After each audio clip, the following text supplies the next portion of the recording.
नमस्कार दोस्तों, मैं संजय दुर्वे एमसीआई बैतूल के ऑनलाइन प्लेटफॉर्म पर आज हम सीखेंगे संख्या पद्धति या नंबर सिस्टम। अब संख्या पद्धति की बात किया जाए तो आपके पास कोई नंबर लिखा हुआ है तो उनके पता होना चाहिए कि उसका यूनिट डिजिट क्या है, या उसकी प्लेस वैल्यू क्या है, या फिर उसके फेस वैल्यू क्या है। सबसे पहले बात करते हैं कि कोई एक नंबर लिखा हुआ है, मान लेते हैं यहाँ पे 2540 लिखा हुआ है। अब मुझे पता है यहाँ पे कि इसके यूनिट डिजिट क्या है, 0। तो यूनिट डिजिट 0 है, लेकिन सेकंड नंबर पे 4 है, उसके बाद 5 है, उसके बाद 2 है। तो हमें इस नंबर को इस तरीके से लिख सकते हैं, x + y के मेथड से हम लिख सकते हैं। अब कैसे लिख सकते हैं कि सिंपल सा यूनिट डिजिट की बात की जाए तो इकाई का अंक कितना है, 0 इंटू 1 बराबर इसे 0। दहाई का अंक क्या है, 4 इंटू 10 इक्वल 40। और तिहाई का अंक क्या है, 5 इंटू 100 बराबर इसे 500। और फोर्थ नंबर पे क्या है आपका 2 इंटू 1000 इक्वल 2000। अगर इन सबको जोड़ा जाए तो टोटल 2540, जो वैल्यू दिया है वो टोटल कितना आ गया, 2540। अब सबसे पहले बात करते हैं कि इसकी इकाई का अंक 0 है, दहाई का अंक 4 है, तिहाई का अंक 5 है और चौथाई का अंक कितना है, 2 है। तो इकाई का अंक 0 है तो उसमें मैंने 1 का गुना किया, दहाई का अंक 4 है उसमें 10 का गुना किया, तिहाई का अंक 100 है तो उसमें 100 का गुना किया, इसका अंक 2 है तो इसमें 1000 का गुना किया। तो अगर देखा जाए तो सबसे पहले बात करें नंबर सिस्टम की, तो सबसे पहले मैं बात करता हूँ इसके प्लेस वैल्यू। किसकी बात करो, प्लेस वैल्यू या फिर स्थानीय मान। अब स्थानीय मान की बात किया जाए तो 0 का स्थानीय मान क्या है, इकाई में है, तो इसका स्थानीय मान कितना हो जाएगा, 0। अगर दहाई का स्थानीय मान पूछूं तो आपको क्या है, दहाई में कितना नंबर है, 4 नंबर, और दहाई में मतलब 40, उसका स्थानीय मान क्या होगा, 40। अगर मैं बोलूं कि 5 का स्थानीय मान, तो 5 का स्थानीय मान क्या हो जाएगा, 5 इंटू 100 बराबर से 500। मैंने कह दिया 2 का स्थानीय मान, तो 2 किस इकाई, दहाई से 1000, तो 1000 इसका स्थानीय मान कितना हो गया, 2000। ठीक है। अब बात करते हैं दूसरा कंडीशन। अब दूसरी कंडीशन की बात होगी तो फेस वैल्यू।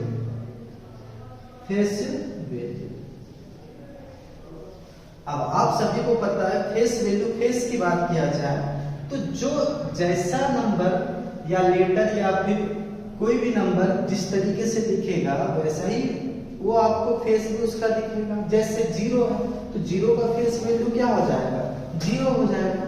अगर 4 है तो 4 का फेस वैल्यू भी क्या हो जाएगा, 4 हो जाएगा।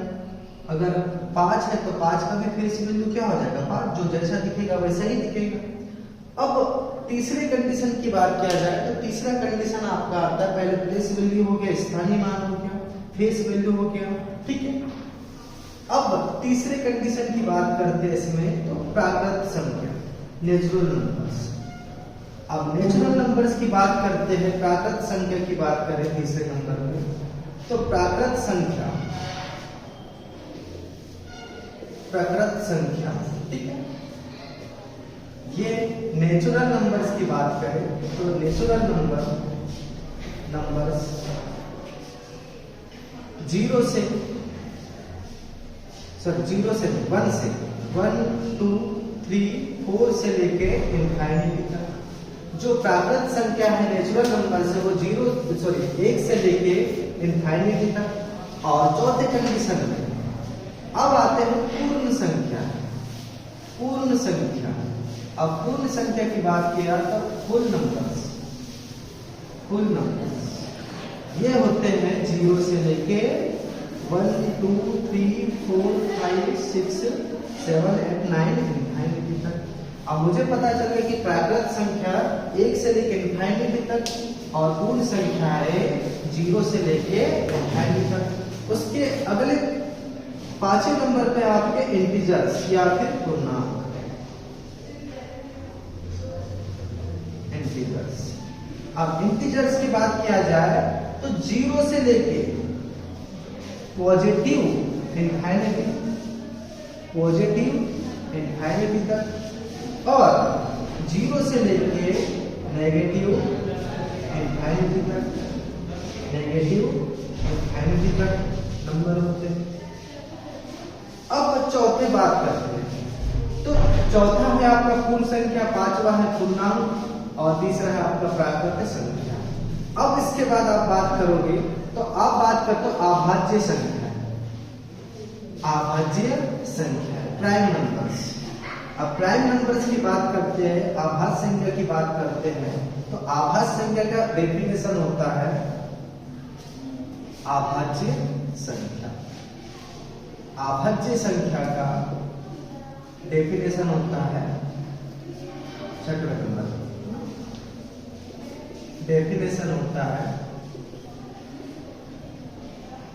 कि ऐसा संख्या जिसमें एक व खुद के अलावा किसी और संख्या का भाग ना जाए। जैसे एग्जाम्पल के तौर पे 2 1 व 2 से भाग जाता, 3 5 7 11, ये संख्याएं अभाज्य संख्याएं होती हैं। उसके बाद बात करते हैं हम अभाज्य संख्या के बाद बात करते हैं भाज्य संख्या, भाज्य संख्या। अब भाज्य संख्या की बात किया जाए तो ऐसे संख्याएं होती है जो कोई भी संख्या का उसमें भाग चला जाए, जैसे 3 का भी जा सकता है, 4 का भी जा सकता है। एग्जाम्पल के तौर पर मैंने 4 ले लिया एग्जाम्पल, तो इसमें 2 का भी भाग चला जाएगा, 4 का भी भाग चला जाएगा और 1 का भी भाग चला जाएगा। अब एग्जाम्पल के तौर पर मैंने ले लिया 6, तो 6 में 3 का भी भाग चला जाएगा, 2 का भी भाग चला जाएगा, 1 का भी भाग चला जाएगा। तो ऐसी संख्याएं होती है जो जिनके फैक्टर्स 3 या 3 से ज्यादा होते हैं, जिनके फैक्टर्स 3 या 3 से ज्यादा होते हैं, उसे भाज्य संख्या कहते हैं, भाज्य संख्या कहते हैं। अब उसके बाद बात करते हैं भाज्य संख्या के बाद बात आता है को प्राइम नंबर, सह अभाज्य संख्या। अब सह अभाज्य संख्या की बात करें तो को प्राइम नंबर। अब को प्राइम नंबर की बात करते हैं तो इसका सिंपल सा डेफिनेशन होता है को प्राइम नंबर, को प्राइम नंबर या फिर सह अभाज्य संख्या। तो इसका डेफिनेशन होता है, इसका HCF 1 होना चाहिए। HCF हाईएस्ट कॉमन फैक्टर 1 होना चाहिए। जैसे एग्जांपल के तौर पर अब मैंने यहां पे लिख दिया 2 एवं 3।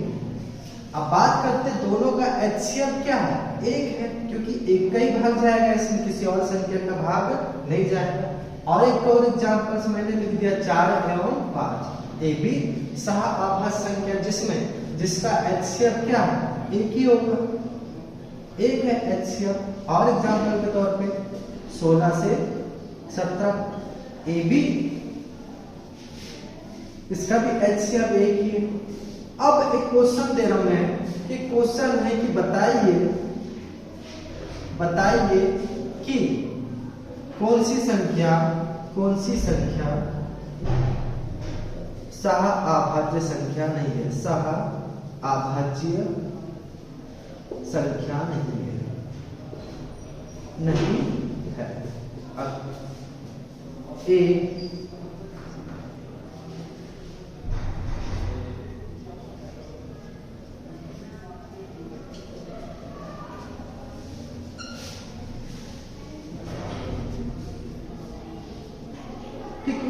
अब यहाँ पे 4 ऑप्शन है, ए बी सी डी।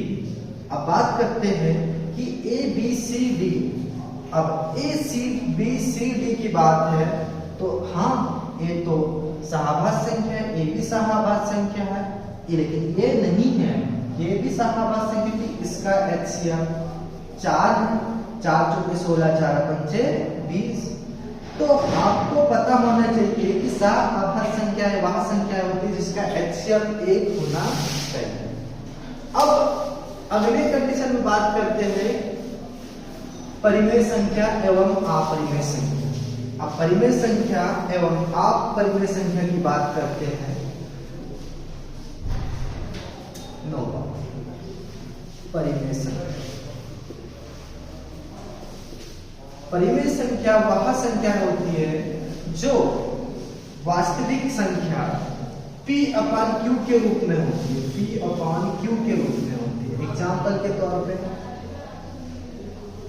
2/5, 3/4, 5/2। तो ये सब संख्याएं क्या होती है? परिमेय संख्याएं होती है। जो वास्तविक नंबर्स की बात करें तो वो P/Q के रूप में होती है। अब बात करते हैं अपरिमेय संख्या।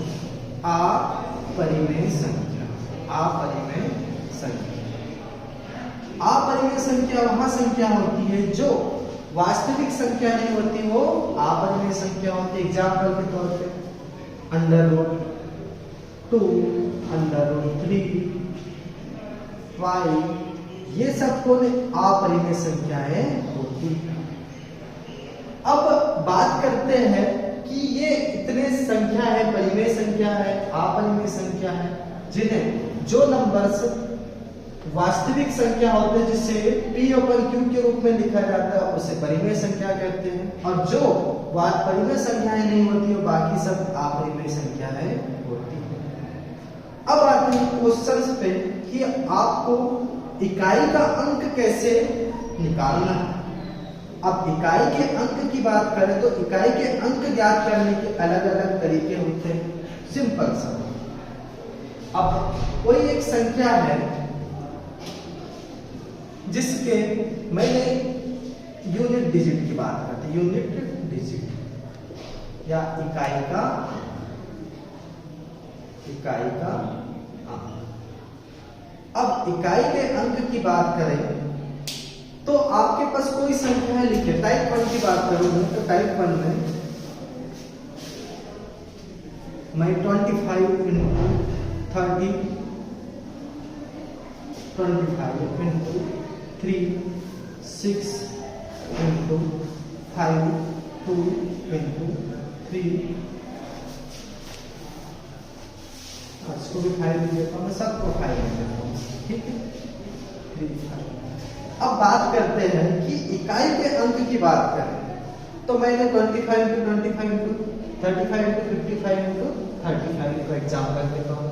तो आपको इसका पता करना है तो सबसे पहले अगर कंडीशन ऐसे गुना में लिखा जाए तो आपको देखना इकाई के अंक को गुना करना। 50 25 यूनिट डिजिट कितना है? 25 है। इसके इकाई को देखो तो 5 5 25, क्योंकि आपको पता है 5 से कोई भी संख्या 5 के साथ गुना होगा तो इकाई का अंक क्या होगा? 5 ही आएगा। तो इसके इकाई का अंक क्या होगा? 5। अब अगले क्वेश्चन देख लेते दूसरा number 24 into 23 into 42 into 63 61 into 67 into 53। अब बात करते हैं कि जब भी मल्टीप्लाई में दिया है तो आपको क्या देखना है? इकाई के अंक के मल्टीप्लाई को 4 दिया 12, 12 का यूनिट डिजिट 2, 2 दूनी 4, 6 कम 6, तो 2 दूनी 4, तो 4 के कम 4, ठीक है, और 4 साथ 28, 28 का यूनिट डिजिट 8, 8 3 24, तो इकाई का अंक कितना आ गया? 4। और एक और एग्जांपल ले लेते तीसरा कि मैंने लिख दिया इस तरीके से कि 25 इंटू 4 6 इंटू 2 2 4 5 1 इंटू 3 2 5 6 3 2 इंटू 45021। अब बात करते हैं कि जब इस तरीके से क्वेश्चंस दे दिए तो आपको देखना है कि कहीं ऐसे मल्टीप्लाई में जीरो तो नहीं आ रहा। अब देखो 6 पंचे 30, अब जीरो आ गया यूनिट डिजिट। अब जीरो से जितने भी संख्याएं टकराएंगे सब जीरो ही होंगे, तो इसका इकाई का अंक क्या हो जाएगा? जीरो हो जाएगा। तो इस तरीके से आप मल्टीप्लाई में दिए वाले क्वेश्चन के यूनिट डिजिट बहुत आसान तरीके से आप निकाल सकते हो। तो आज के लिए इतना पर्याप्त है, और आपको ये नंबर सिस्टम के कुछ ट्रिक्स पसंद आए तो जरूर आप लाइक कीजिएगा। धन्यवाद।